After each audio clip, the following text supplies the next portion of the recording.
christiangeekcentral.com. Hey guys, Peter Franson here from christiangeekcentral.com and Spirit Blade Productions. I want to take a look with you at the game Tower of Time.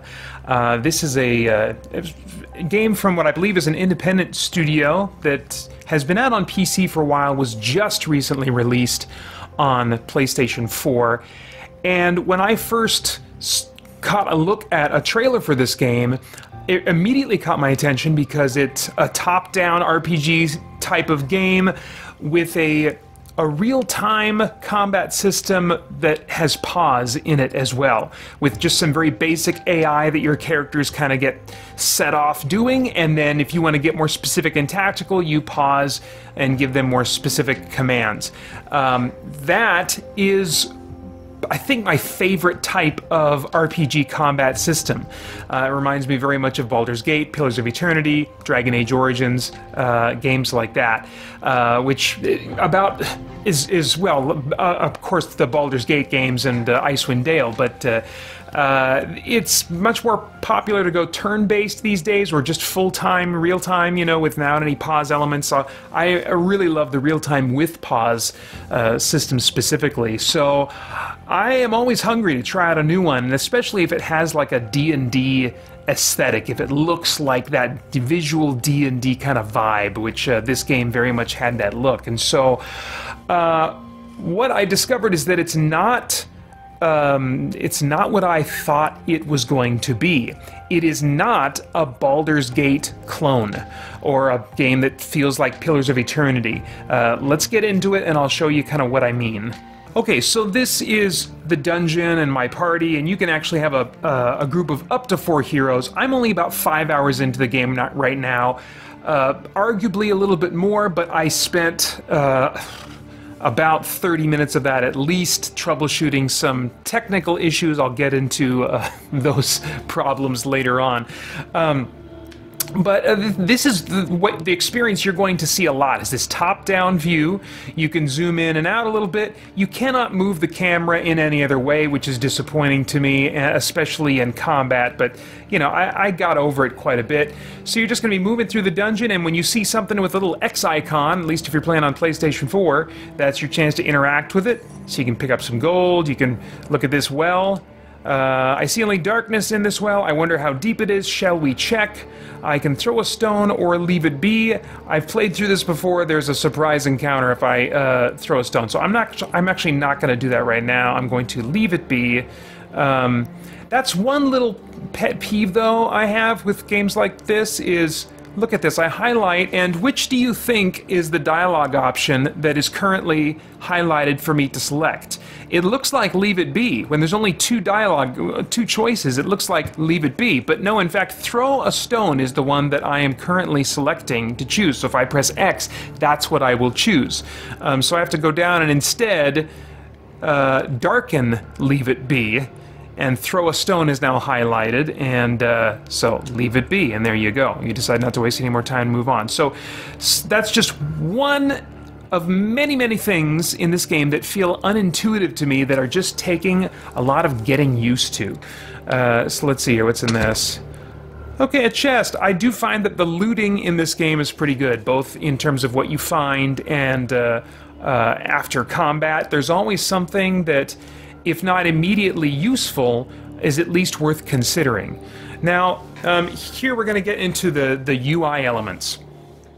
This is originally a PC game ported to consoles, and this type of game I really, really prefer to play with a controller and with a user interface that is designed for a controller. And so it always means a lot to me if they do a good job of creating a controller UI. And that has been a significant disappointment for me in this game. I think part of that is because of all the other types of games I've played with real-time with pause, the top-down dungeon crawl. I've just come to expect certain things to generally be mapped to the same buttons on my controller, and they're just making different choices in this game. It feels like they're not as good of choices, but it may just be that I'm used to those other games and the choices that they often have in common. So it is left bumper to bring up this command wheel. I always want to hit left trigger, but it's left bumper, and then I can go back to the city, I can go to the library, which is basically my quest log, I can look at the map, or I can go to the character screen. I'm going to do that now, and I do that by holding my right analog stick in the direction I want to go, and then while still holding there, letting go with the left button. You know, I kind of wish that it would allow me to just highlight one and then keep it highlighted. The reason for that is when I go to the map every time, since it won't just stay highlighted, I have to keep holding right and then release left, and I start into the map already moving away from the map zone, you know? So it's just one little example of something that's not very intuitive. Let me get to my equipment just a second. Since we're here on the map, let's take a look at what we've got here. So right trigger, we can zoom in, and that's pretty good. If you zoom in close enough, you can see the faded out areas are, you know, the edges of the map that are faded are places you haven't been yet, and you've got these skull icons that are places where you will have battles, and battles are not like random encounters or respawning, you know, enemies on the map. You have the encounter that's on the map, and then you're done. It does not respawn. And so as far as I can tell, there's not really a way to grind your way out of trouble if you find that the game is becoming too difficult for you. So you'll just want to take advantage of every opportunity to battle you can, because of the money that results. And there's these teleportation marks that'll get you around the dungeon a little faster. And then you've got these X's that are simply labeled as point of interest. This is disappointing to me because there is nothing to differentiate one point of interest from another. And you will have reason a number of times in this game that I've experienced so far to revisit locations, that maybe there's something there that you want to interact with, and you check it out and it says, you know, you don't have this yet. You know, you might want to come back when you have this ability, or once you are stronger, or whatever. You know, so you run into something and you realize, oh, I'm going to want to come back here. I don't want to deal with this now, but I'm going to come back.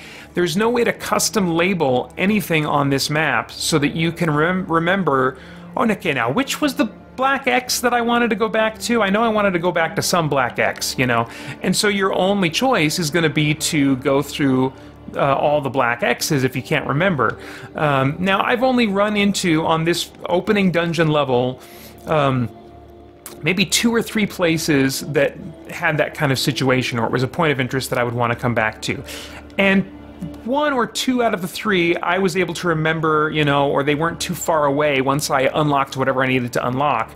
So I could remember, okay, I think it's one of these, and you know, so I haven't done a whole lot of like wild goose chasing, but there is one X here that I'm like, oh yeah, I'm gonna want to come back to that at some point, and I have no idea what it is. I've moved on to the second level of the dungeon. Who knows if I'll ever bother coming back to it, because I'm not gonna want to check all these X's later on. So for a person like me that really enjoys exploration, and for a game like this that seems to want to encourage it, it's a shame that you're not able to put custom map markers in here, because it's going to cause me to skip a number of exploration opportunities.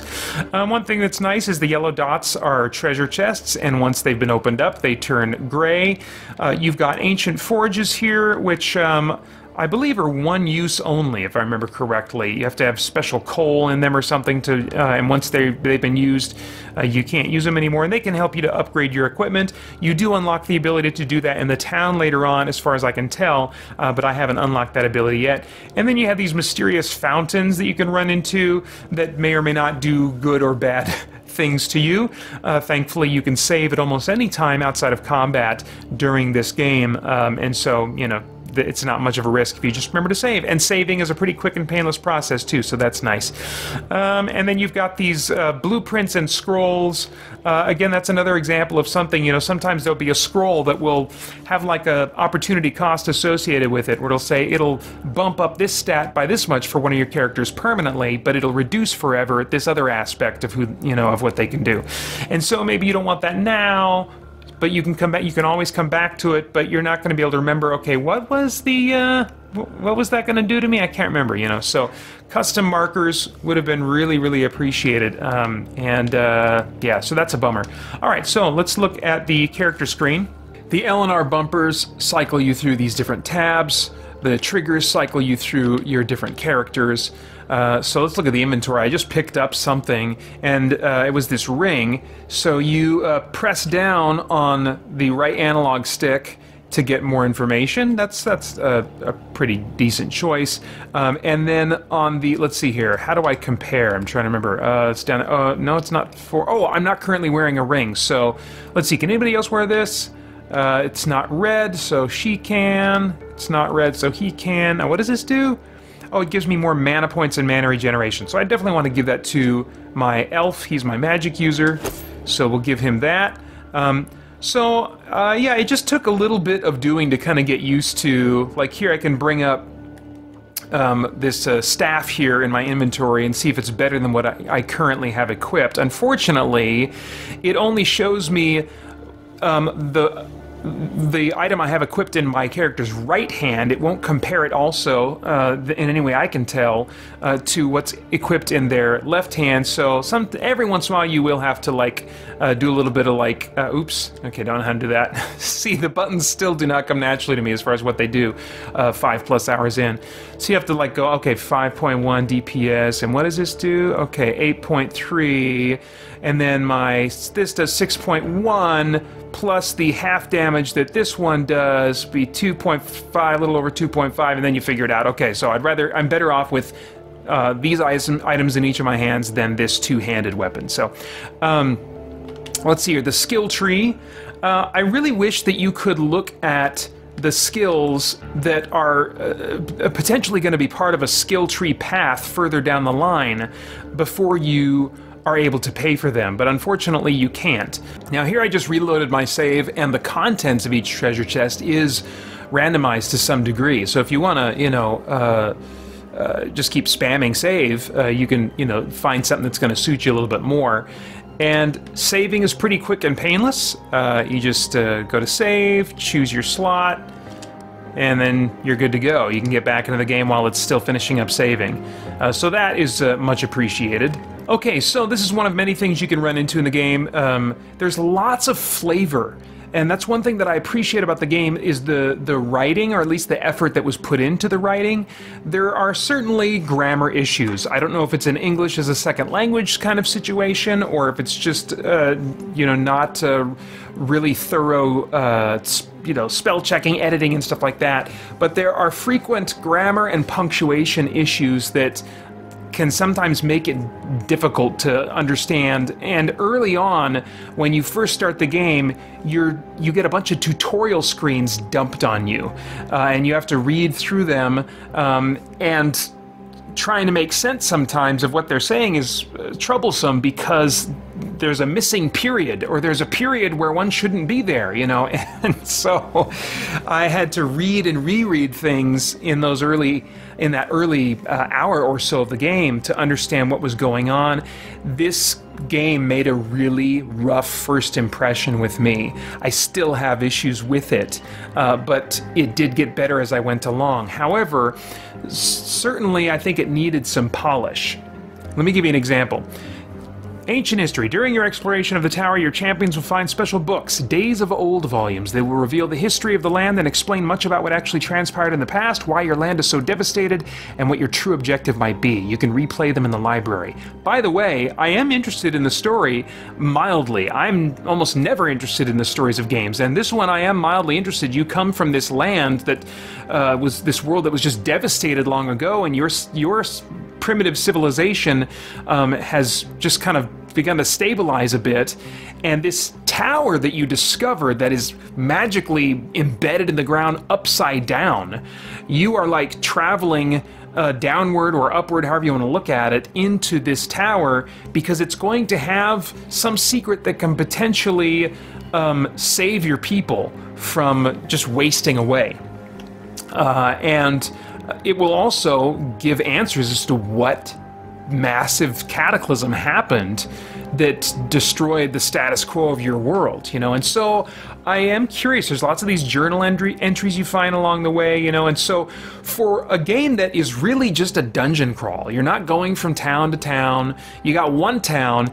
You don't even walk around in the town. It just has like menu things that take you from one building to another to train your guys, or to go to the blacksmith, or to, you know, check out your quest list or whatever. It's very much a dungeon crawl, and it's just about the dungeon crawl, you know. But considering that it's that kind of game, I'm really delighted how much effort was put into the story and the lore and the, you know, just the richness of the setting, you know. So anyway, this is gonna be a volume that's gonna reveal something about the past. Hit X, but this is completely silent. And this animated sequence goes on for a while. It's a lot of virtually still images, apart from just a few animated things, or a camera slowly moving in, slowly moving out, and there's just sound that's completely missing. And I don't know what in the world, if this is supposed to be just experienced in silence. It seems very static, even with the kind of animated flourishes, to not have any sound at all. So I'm actually going to skip past this. It goes on for a while. So your party stands motionless for a long time, lost in wild surmise. You sit transfixed on your crystal throne above. Your character, who you don't get to name, it's simply called you, which is weird in dialogue scenes after a while, is sending down these adventurers into this Tower of Time, which is essentially the dungeon. And so your party, you know, are the ones that you are constantly able to see, and every once in a while you're able to make significant choices for them that will affect how they get along with each other and stuff, you know. So it's kind of an interesting conceptual conceit. So anyways, nice flavor text here. I won't go through it all. Your characters also interact with each other. You generally do not get to make choices between them. They have their own personalities, their own backstories. As I said, once in a great while, you'll get a pivotal choice that will affect their relationships with each other. But let's see, do you think it was ever truly like that? They had this vision of the world as it used to be.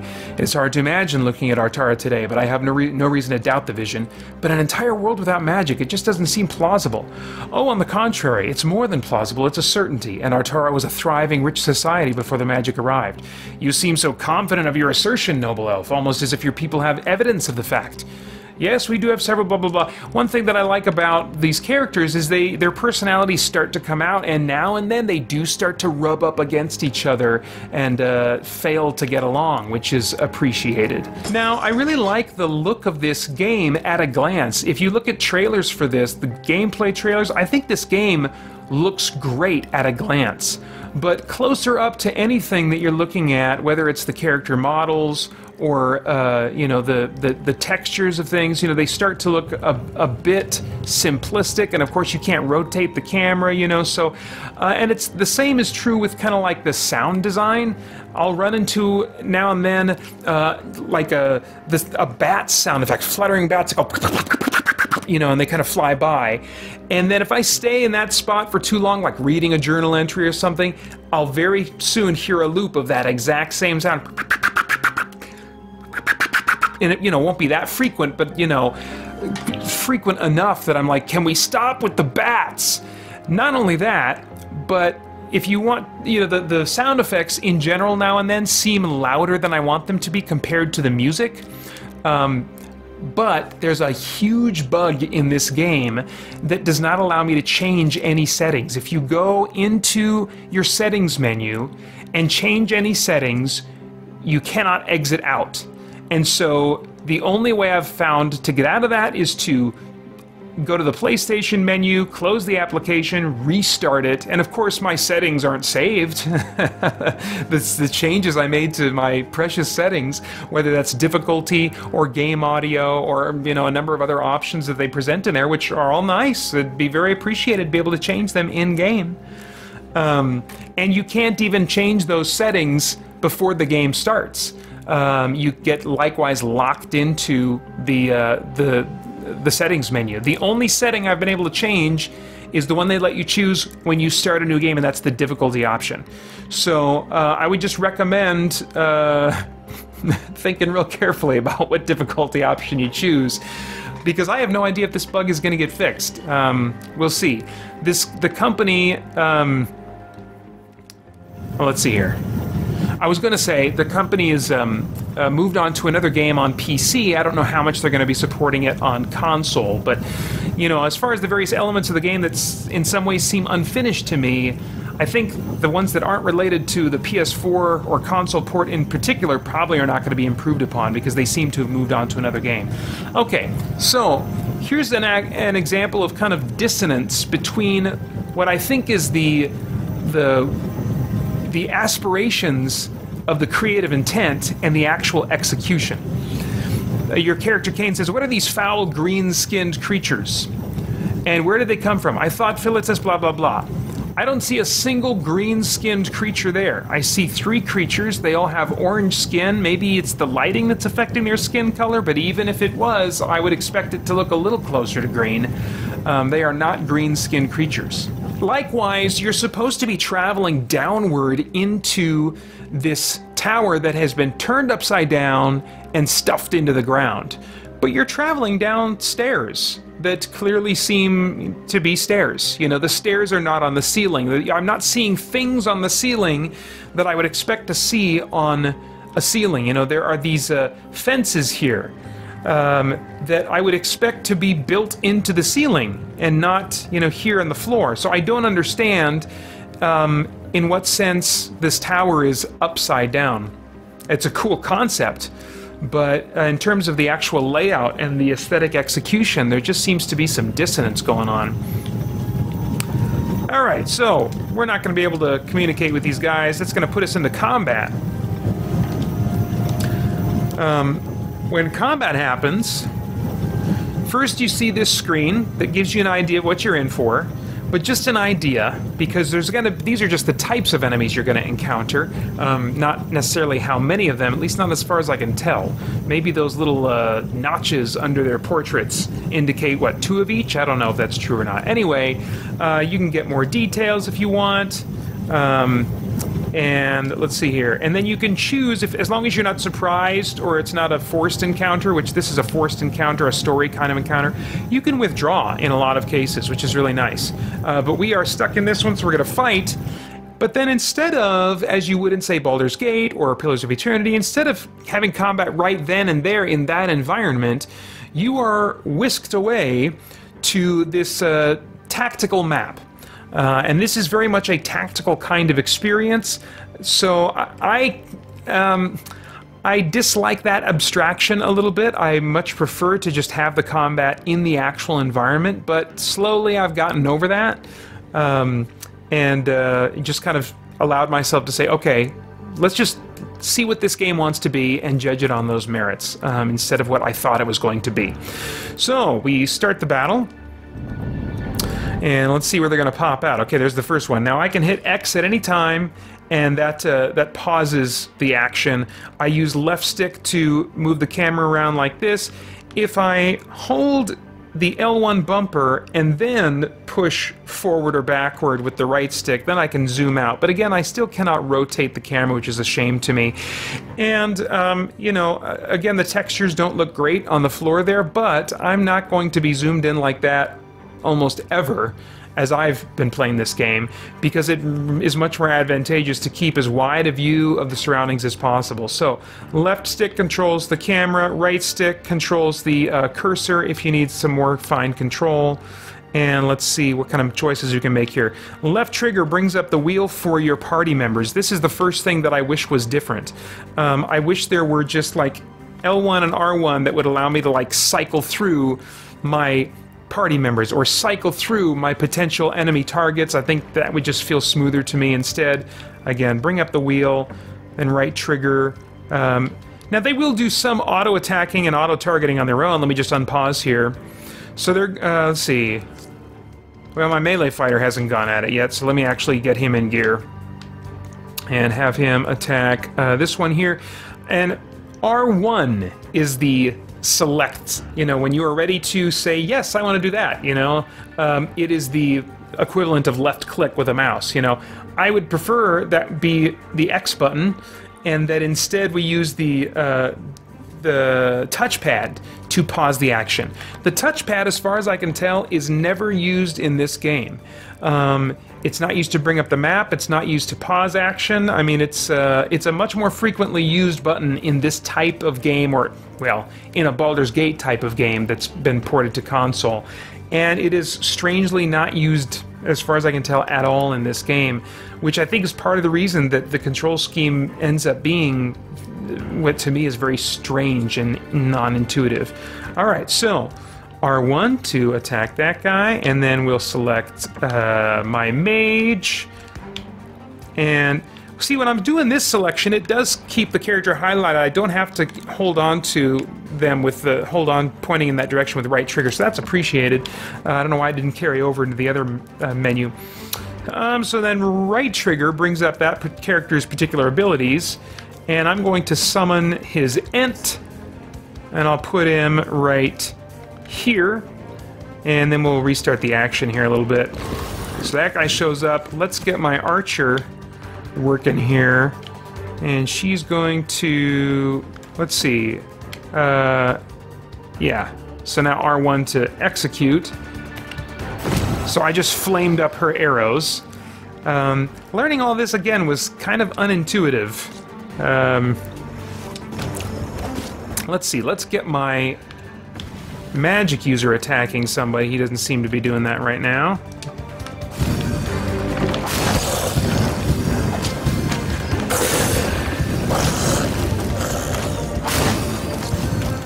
Alright, everybody's doing pretty good so far. These are just auto attacks going on right now. Now she's already on her way to go take on the other dude. Now see, the characters each have these symbols above their heads. The one with the guy just standing there, it's probably very small for you to be able to see, but the character just standing there indicates they're not going to go anywhere, they're going to stay put. But the icon with the forward motion means that they will kind of auto move forward, but sometimes they're far enough away that you still have to give them a target to advance upon. So let's do that. Actually, you know what? I'm going to have him stand here. There's no need to get in the mix. And as you will see pretty soon here, new enemies are going to start spawning. There's one. And she started auto-attacking him because he was close by. Now let's see. My fighter's doing good. The Ent, the tree Ent, is getting a little low on health. Let me see if I can help with that at all. He can create a healing totem. So I'll put that over here to support both of these guys. R1, yeah. Okay, and then he goes right back to attacking because the bad guy's close enough that it triggers his auto attack, so that's nice. Oh, that's still the tree Ent's health, okay. The tree Ent can be brought back, so I'm less worried about him, and he just got wiped out, so... And she's attacking over there, that's good. I've got this on the easy difficulty. There's one more difficulty below this called story mode. There have certainly been times where it's been plenty easy. This battle is not super challenging. Let's see here. Has this fighter learned that heal everybody ability? No, I haven't upgraded. This is an older save, so eventually this skill gets upgraded so that he can heal more than just himself. But I'm going to go ahead and have him heal himself right now. Nice. These guys are getting in the mix. I'm going to make sure I still have a view of the whole area. Now see, I really like with, these kinds of games that have real-time with pause, when things are getting, easy breezy enough, I like to zoom in and kind of watch the action close up, but I just don't dare. You're in this confined space and the enemies keep respawning. You have to be aware, I think, of the whole area, and so it's just not advantageous to be zooming in anyway.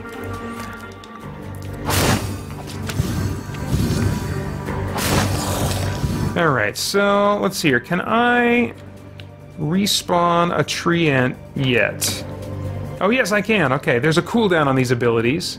So let's make another one of these guys to help out. And then while we're at it, we'll pause again and use this ability to boost everybody's attack power. And then you can see in the bottom right corner those cooldowns ticking down for the character that I'm currently selecting and using. Let's see. So at the top there, enemies defeated 100%. So that means, you know, this thing is just finished. So you even though you don't know exactly how many enemies are going to keep spawning in, you can look at that line at the top, and it'll give you an idea of how far through the battle you are. So you get these, you know, these precious stones and a piece of loot and some coins after every one of these battles. And in this game, you don't gain experience. You get coins instead.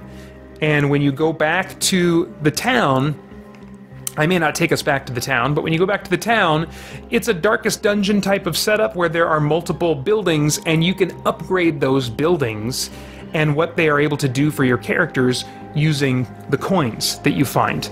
You use the precious stones of various kinds that you find to craft new armor and weapons. Oops, I just accidentally cycled really quickly through one of those alignment choices. You don't get them in dialogue very often, but sometimes you'll get these pivotal choices that will affect the alignment of your party and how they're all kind of getting along. So let's get through this and take a look at the party and jump over to alignment. So you see on the alignment track, I just made a choice that got my magic user a little bit disappointed, frustrated with the situation, so he's not going to work as well with the team as the other two. In my actual save, I made the other choice so that they all got along a little bit more. I did make everybody happy. But anyway, so here's a nice little flavor text, you know. Anytime you see a little X here, you want to check it out and see what's going on. But it's worthwhile to save frequently, because every now and then one of those X's will be like something you wish you wouldn't have checked out. Let's see what's in here. Treasure, yay! The music is interesting. I haven't made up my mind how I feel about it. Sometimes it feels like passive and kind of like canned, you know, like licensed music that they purchased that doesn't quite fit, but it's something they were able to get for cheap or something. But then other times it feels like, oh, is this maybe giving the game its own identity? I'm not sure how I feel about it. Part of the reason I can't make up my mind is because I can't turn it up as loud as I'd like to really let it affect my experience as much as I would want to give it the chance to do. And that's because, again, of the settings bug that won't allow me to exit settings. I really do like the D&D aesthetic. I like the levels they've created here, you know. I mean, the longer you look at it, the longer you stay with it, I think you notice the budget constraints more. It strikes me as the effort of one or more people, I assume a small team, that are really passionate and are just doing everything they can with the resources, the limited resources that they have. And so I guess I sense passion maybe in the creation of this, and I tip my hat to that for sure. And even with the grammar and, you know, punctuation issues now and then, all the writing, the flavor text writing and stuff, the dialogue between the characters, it does add something nice to the game. I guess I will go back to town. Just as you can save almost any time in the dungeon, you can also return to the city at almost any time. And this is the city, you know. You've got these different places you can go. You can go to the armory. I can't upgrade this yet. I need both money, which I have the coin, but I don't have the blueprint. You got to find that in the dungeon or in the tower. Go to the blacksmith, and you can create some items from scratch, and depending on, you know, if you have enough green, blue, and or purple of gems that you find, you know, you can create more powerful items. And you go down here, and navigating these menus, a little bit awkward to figure out what are my options here. What, you know, there isn't really a tutorial that walks you through the process as you're doing it in this game. As I said early on, you get these tutorial screens and you do a bunch of reading, and then after that you're set loose to go into your menus or enter combat or whatever the tutorial, you know, might have been about, and you got to figure it out based on what you read during those big screens of text, you know. So not the greatest tutorials, but serviceable. Again, just frustrating because of some grammar and spelling, or not spelling, but grammar and punctuation stuff. So here in the barracks is where you know, my potential heroes are all at, and where you train them up. If you have the coin, this is how you advance their levels. So instead of XP, it's all about coin. There's all these other heroes that I haven't unlocked yet, even in the first 5 hours of playing, and I've only been through, in my 5 hours plus, the first 1.25, you know, dungeon levels in the game. I don't know how many there are. I do like to take my time, so you might make your way through the game faster. But I mean, I'm seeing a lot of potential. Looking forward to what more the game might have to offer. You upgrade the mage tower, and then your magic users, you know, it boosts their max level, but again, that just boosts your max level. You still go to where is it, the barracks, to train them up using coin. Now it's not a roguelike, you know, or it's not like Darkest Dungeon where if your characters die, you know, you replace them with others. If all your characters die in battle, you just reload your last save, or, you know, retry the battle if you want. You know, it's got nice art assets. I feel like whether they were custom made for the game or purchased from like an asset store, I feel like it's got a nice look to it. Again, especially at a glance. At a glance, this gives me all kinds of great D&D vibes. It's just the longer that I spend with it, you know, I see the gaps, the lack of polish and finish and lack of budget. At $24.99, which is, I believe, the price on the PlayStation Store. I don't think you can get it digitally. That feels like too much for what this is right now. I think it could make a huge difference to get that settings bug fixed. Let me actually show it to you. I'm going to go into settings here. And let's just go to general settings. And I haven't changed anything yet, so I can back out and everything's fine. But if I want to change anything, you know, you've got let's say exploration speed. This is the first thing I wanted to fix. Was like, I would like to walk around a little bit faster. So let's bump that. You got a normal, you got a fast. Okay, so what am I going to do? Let's see. Oh, you've made some changes. Would you like to discard them? No, I don't want to discard them. So I'll hit circle. That takes me back in. Okay, so let's make sure my changes are applied. I'll hit apply. Well, nothing seems to have happened. Just for safety, I'll hit apply again. All right, should be fine now, so let's back out. You've made some changes. Would you like to discard them? No, I don't want to discard them. So why are you sending me back? Why are you sending me back? Back. You've made some changes. Would you like to discard them? I don't know. Yes, I'll discard them.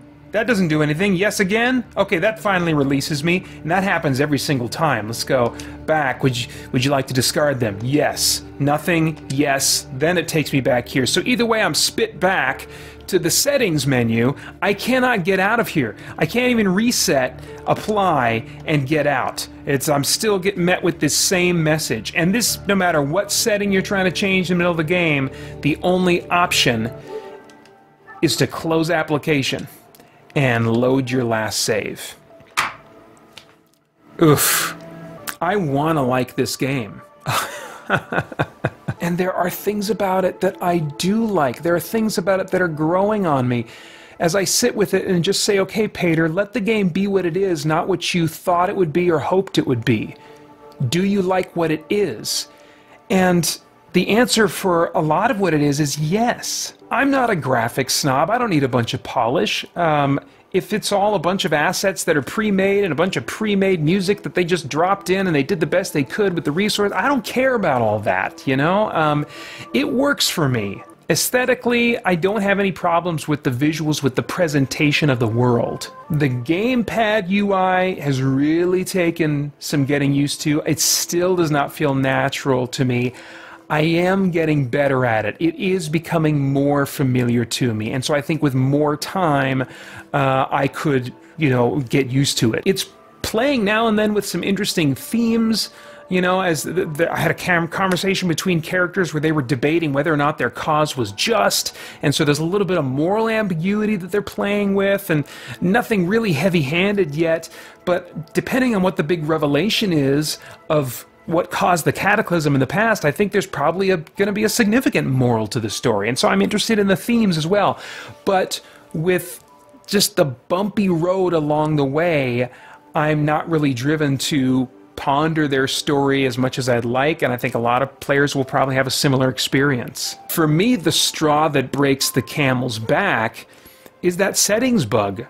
If that settings bug gets fixed, then I can see myself coming back to this after I've played, say, Divinity Original Sin, which I've just kind of gotten into and really started enjoying like never before, you know, or some of my other, you know, RPGs. This is one that I can see myself feeling like, oh, that has its own unique flavor, and none of these other flavors of RPGs that I have are really doing it for me right now. I can see myself coming back to this. Or maybe since it's just such a pure dungeon crawl in so many ways, it'll be one that I just kind of come back to intermittently to get my dungeon crawl focused fix. But with combat sometimes spiking in difficulty and me feeling like, oh man, I can't grind, maybe I should dial down the difficulty just for a little bit.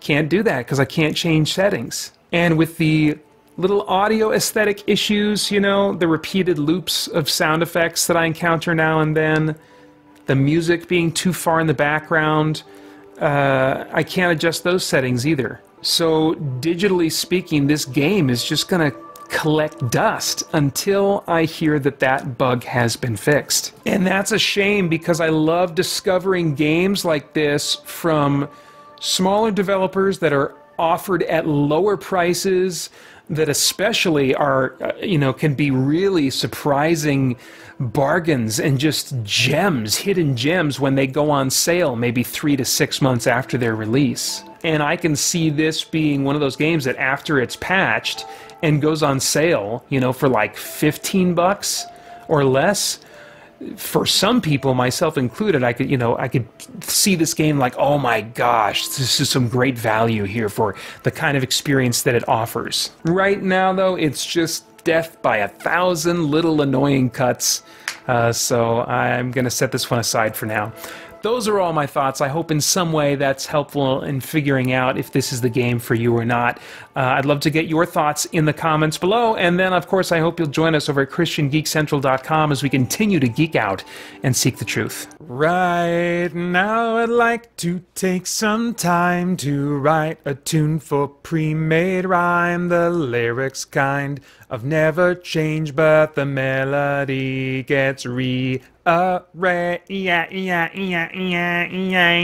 never know what I'll create to say how much I appreciate Brian Franklin, Drew Rubb, Gabriel Stinson, J.D. Myers, Lee Bray, Olin D. Branham, Stefan Kremik, and Winston Crutchfield. Thank you for supporting me, and SBP and CGC.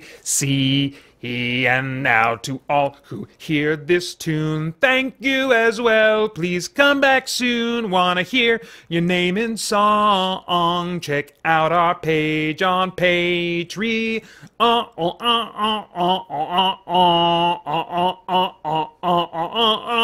ChristianGeekCentral.com